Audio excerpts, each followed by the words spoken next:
Nous passons à présent à la suite de la nécessité de considérer chacun à sa place et avec sa fonction le corps et l'âme. C'était dans le chapitre précédent et dans la vidéo précédente. À présent, l'importance d'un corps sain. Rabbi Yehuda Halevi considère que la santé du corps, c'est la première. C'est la chose qui est de première importance et qu'elle influe sur la neshama. Quand quelqu'un a une santé pourrie, eh ben sa neshama, elle est mal dans sa peau, mal dans sa tête, mal dans son corps. Mais quand le corps, il est en bonne santé, eh ben, on le voit bien par rapport à la joie de vivre, par rapport au moral, par rapport à la volonté de se lever, par rapport à la volonté de se battre, la volonté de mener des combats, d'avoir des projets d'avenir. Tout ça est lié. Rabbi Yehuda Halevi décrit donc avec minutie la structure du corps et l'importance de tous ses membres et de tous ses organes. Afin de fonctionner comme il se doit, le cœur a besoin de sang en permanence. Il faut donc que le système veineux et artériel, qui en assure l'alimentation, soit lui-même en bon état. D'où la raison pour laquelle, chaque fois qu'il y a un truc de travers, eh bien la première des choses que les médecins vous demandent, c'est quoi? Des analyses de sang. En laboratoire, pour savoir qu'est-ce qui se passe là-dedans, pour savoir où on en est. Le corps produit le sang au travers du système digestif, l'estomac, le foie, les organes qui s'y attachent. Et bien remarquez que dans certains corbanotes, qu'est-ce qu'on fait? On enlève Kirbo avec toutes l'intériorité, tous les entrailles, les organes qui s'y attachent. Et celui-ci est donc également vital. Outre le sang, le cœur a besoin de système respiratoire qui lui fournira l'oxygène. Regardez comment tout est d'une perfection pensée par Hachem de manière formidable. Il faudra donc aussi veiller à la bonne santé de l'ensemble des organes qui assurent cette fonction. Le nez, la gorge, les poumons, le diaphragme, les muscles de la poitrine. Enfin, pour fonctionner sans entrave, le corps a également besoin d'éliminer les déchets qui sont produits par l'organisme et les organes qui sont voués à cette tâche, à savoir les reins et les intestins qui constituent d'une certaine manière des filtres. Ils jouent là un rôle de tout premier plan. Ainsi que le formule la liturgie, le corps comporte un ensemble d'orifices. Quand vous dites le matin, chalulim, chalulim, chalulim, galulim, non, chalulim, chalulim, nikavim, nikavim, chalulim, chalulim, galov yadoa, livner ezerodecha. Chaque fois qu'on sort des toilettes, qu'est-ce qu'on demande? On fait une bracha et on dit Dieu a créé en nous de nombreux orifices, de nombreuses cavités, des espaces, etc. pour soit évacuer, soit au contraire pour faire entrer, selon les nécessités du moment, être ouvert ou fermé. Si l'un d'entre eux qui devrait être fermé en venait à s'ouvrir, ou si l'un d'entre eux qui devrait être ouvert se fermait, la vie du corps serait en danger, il nous deviendrait impossible de subsister, ne serait-ce qu'un instant, et de nous tenir devant Dieu, ne serait-ce qu'un seul instant. La vie du corps, la santé du corps, l'existence physique et matérielle, elle est indispensable à la morale, à la vie morale, et spirituelle. C'est pour ça qu'il y a finalement les Chachamim, ils ont fait une corrélation entre les membres du corps et les mitzvot. Absolument, absolument. Les 613 commandements, on le sait, sont divisés, sont scindés en ce qu'on appelle les mitzvot AC et mitzvot lota AC, c'est-à-dire les commandements dits positifs, les obligations positives, et les défenses de la Torah. Il y a 248 et 365. 365 défenses et 248. Les 248 commandements positifs, on l'a rappelé souvent, s'ils sont liés symboliquement à tous les organes essentiels du corps humain, et les 365 défenses sont liées aux ligaments, aux tendons, aux nerfs, etc. Se tenir devant Dieu, c'est-à-dire remplir la tâche qui nous est dévolue pour le salut du monde, dépend tout d'abord de nos forces physiques. Mais en plus des organes et systèmes qui assurent le maintien dans l'existence, il en existe encore d'autres qui permettent l'action et les relations avec le monde extérieur. Ce sont les sens. Les sens, vous savez, les sens de l'être humain, tels que la vue, l'ouïe, l'odorat, etc., le toucher, etc. Et ces systèmes délicats sont situés en vérité dans la tête. Le corps est aussi pourvu d'un système moteur, tel que les jambes qui permettent le déplacement. Il est doté de bras et de mains qui lui permettent de saisir ou d'écarter des objets. Tous ces membres permettent à l'homme d'agir et de réaliser sa volonté en termes classiques. Faire passer ses projets de la puissance à l'acte. Puissance dans le sens quelque chose, exactement, quelque chose de potentiel, en puissance, de le réaliser, de le passer en acte. Et dans notre vocabulaire, tout cela est fait pour que l'âme puisse résider dans le corps et le diriger. La bonne santé du corps est donc primordiale aux yeux de Rabbi Yehuda Halevi, car sans elle, la Neshama, cette âme, ne peut pas jouer son rôle au mieux de ses capacités. En quelque chose, sans un corps en bonne santé, l'âme ne peut pas réaliser exactement ce que Hachem attend d'elle. Ça ne peut pas se dévoiler complètement. On trouve chez Maïmonide, le fameux Rambam, une idée analogue dans le Sefer Hamada, le livre de la connaissance, concernant les règles concernant les mœurs, les principes de diététique, d'hygiène et de savoir-vivre, comme on le verra. Mais il semble que les deux positions ne reviennent pas tout à fait au même. Qu'est-ce qu'il dit? C'est suivre les voies de Dieu que d'avoir un corps sain. Puisqu'on ne saurait, en étant malade, acquérir aucune des notions et connaissances qui forment la connaissance de Dieu. Aussi faut-il fuir toutes les habitudes préjudiciables au corps et s'attacher à un régime salutaire à sa santé. Le Rav nous dit quelque chose qui est évidemment repris d'une autre façon par le Rambam, mais sans cesse, en permanence. À savoir que c'est bien d'étudier la Torah, c'est bien d'accomplir les mitzvot, mais ce qui n'est pas moins important en tant que mitzvah de la Torah, c'est de veiller. C'est de faire attention. Vous devez faire très très attention à vos vies. Ça inclut et le corps et l'âme. Selon Maïmonide, le corps doit être en bonne santé afin de ne pas gêner le fonctionnement de l'intellect dans son effort pour atteindre la connaissance de Dieu. Un homme malade ou souffrant, il est préoccupé par son état. Il n'a pas la disponibilité d'esprit qui est nécessaire à cette fin. Pour Rabbi Yehuda Halevi, la santé du corps vise un objectif encore plus essentiel.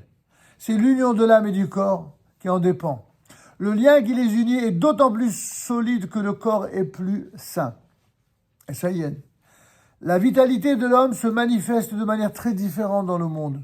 Toutefois, c'est pour ça que Shabbat, Pikuach Nefesh, quand quelqu'un est malade, on a le droit de se déplacer, et de transgresser, de profaner le Shabbat pour lui sauver, bien vadaï, évidemment. Toutefois, on peut, semble-t-il, trouver une attitude très négative à l'égard du corps, notamment dans certains discours moralistes. Chez Rabbi Moshe Haïm Luzzatto, le fameux kabbaliste italien, le Ramchal, dans le Mesilat Yesharim, ou Sentier de la rectitude, le corps apparaît comme un obstacle, un facteur qui entrave la progression vers le bien par sa grossièreté matérielle et sa pesanteur qui entraîne l'homme vers le bas. Le corps a des besoins et des désirs sans cesse qui, en quelque sorte, luttent, se battent contre la Neshama et la mettent en échec. Imaginez quelqu'un qui veut faire le bien, qui veut se comporter bien, qui veut être propre, droit, intègre, mais esclave des vicissitudes du corps et des désirs de ce corps, il décline, il trébuche, il succombe. Une fois, une deuxième fois, une troisième fois, une quatrième fois. Il est toujours aux prises avec ce combat entre le corps et l'âme. Il en est malade. En fait, c'est pas contradictoire. Ça.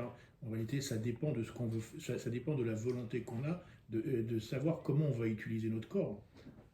Il ne dit pas le contraire. Au contraire, il dit que pourquoi on est aux prises avec cette difficulté-là.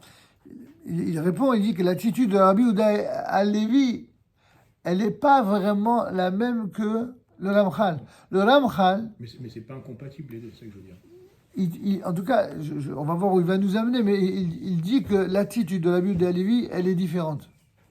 Parce que, en l'occurrence, le Ramchal, tu t'en souviens dans le Da'at Evonot, c'est peut-être pas dans le Messiah des Chalim, mais dans le Da'at Evonot, on voit que le niveau des êtres va conditionner leur capacité à mener des combats, et pas de la même manière. Il y a par exemple des êtres qui arrivent à comprendre ce qui est vrai que par pas seulement les épreuves, par l'expérimentation du contraire de ce qu'il faut suivre. C'est comme si, pour arriver, la lumière que par l'obscurité. Tu comprends la lumière par l'obscurité, tu comprends la vérité par le mensonge, tu comprends. Il y a des gens dont le niveau c'est quoi? C'est qu'il faut passer par l'épreuve, il faut passer par l'échec, il faut passer par la chute pour finalement ce qu'on appelle Yelida et Tzoler Aliyah, tu descends pour mieux remonter. Et les gens ils passent comme ça. Puis d'autres qui sont à un niveau plus grand, qui disent Pas besoin. On n'a pas besoin de connaître la faute pour faire tchouva. Les plus grandes tzadikim, ils font tchouva. J'allais presque dire comme tout le monde. Non, pas comme tout le monde. Parce que la plupart des gens font tchouva après avoir fauté. Les grandes tzadikim, ils n'ont pas besoin de fauter pour faire tchouva. C'est ce que le Rav Kook a longuement développé dans Orot Tchouva. En tout cas, l'attitude de Rabbi Yehuda Levi, elle est quand même différente que le Ramchal. C'est ce que nous dit en tout cas ici le Rav Butchko. Pour lui, l'état du corps et celui de l'âme vont de pair. Le premier étant la seconde à réaliser ses objectifs propres. L'importance du corps est grande car il influe directement sur la manière dont l'âme s'unira à lui.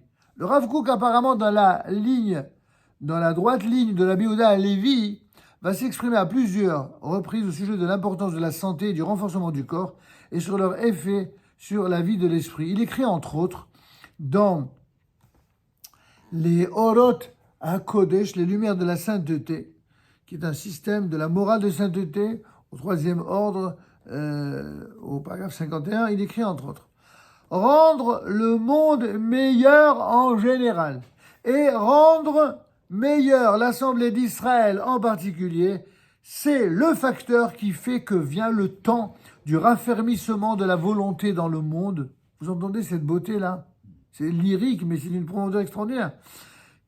Le temps du raffermissement de la volonté dans le monde, et avec lui vient le tour du renforcement du corps à des fins éminentes. Et ceci équivaut à ce que furent en leur temps les gens qui passaient leur temps à jeûner, mais aussi les mortifications des premières générations.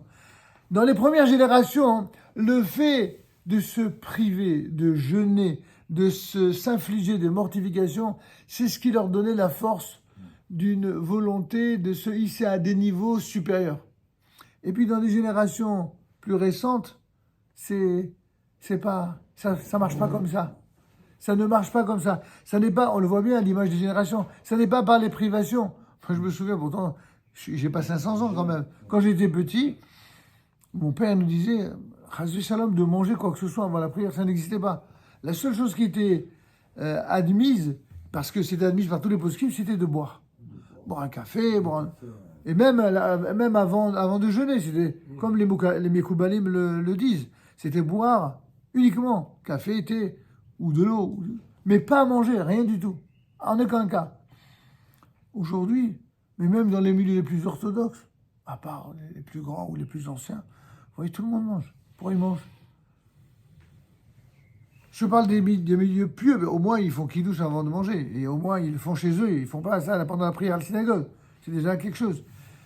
Mais ça veut dire quoi? Ça veut dire que les gens, ils sont liés, ils ont besoin, ils sont pas du même niveau.